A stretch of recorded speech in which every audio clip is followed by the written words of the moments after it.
सातारा जिल्ह्यातील उपजिल्हा रुग्णालयात कार्यरत असलेल्या महिला डॉक्टरने आत्महत्या केल्याप्रकरणी दोषी आरोपींवर कठोर कारवाई करण्याची मागणी जिल्हाधिकाऱ्यांना दिलेल्या निवेदनात राजपत्रित वैद्यकीय अधिकारी संघटनेने केली आहे।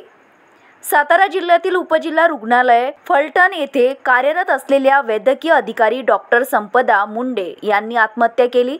या प्रकरणाची SIT मार्फत सखोल चौकशी करण्यात यावी, राजपत्रित वैद्यकीय अधिकाऱ्यांना सुरक्षा प्रदान करण्यात यावी यासह विविध मागण्यांचे निवेदन जिल्हाधिकाऱ्यांना देण्यात आले आहे।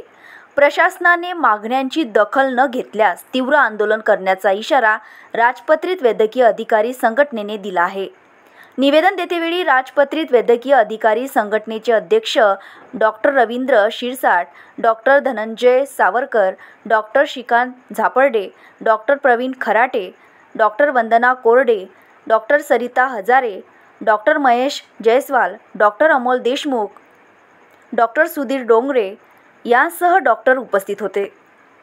मी डॉक्टर रवींद्र शिरसाट, अध्यक्ष महाराष्ट्र राजपत्रित वैद्यकीय अधिकारी संघटना अमरावती।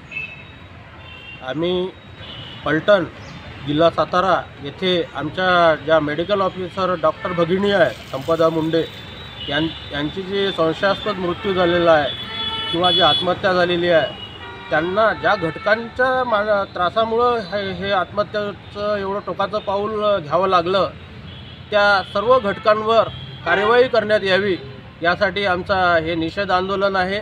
आणि येणाऱ्या 10 दिवसात जर समजा सरकारनं SIT नेमली नाही, याच्यावर आमची प्रमुख मागणी आहे की या घटनेची निष्पक्षपाती चौकशी होण्यासाठी SITची नेमणूक करण्यात यावी। महिलांना सुरक्षा डॉक्टर म्हणून काम करत असताना मिळावी याच्यासाठी एक काउन्सिलिंग किंवा ग्रीव्हन्स रिड्रेसल सेल यासारखं उपाययोजना शासनानं त्वरित केल्या पाहिजे।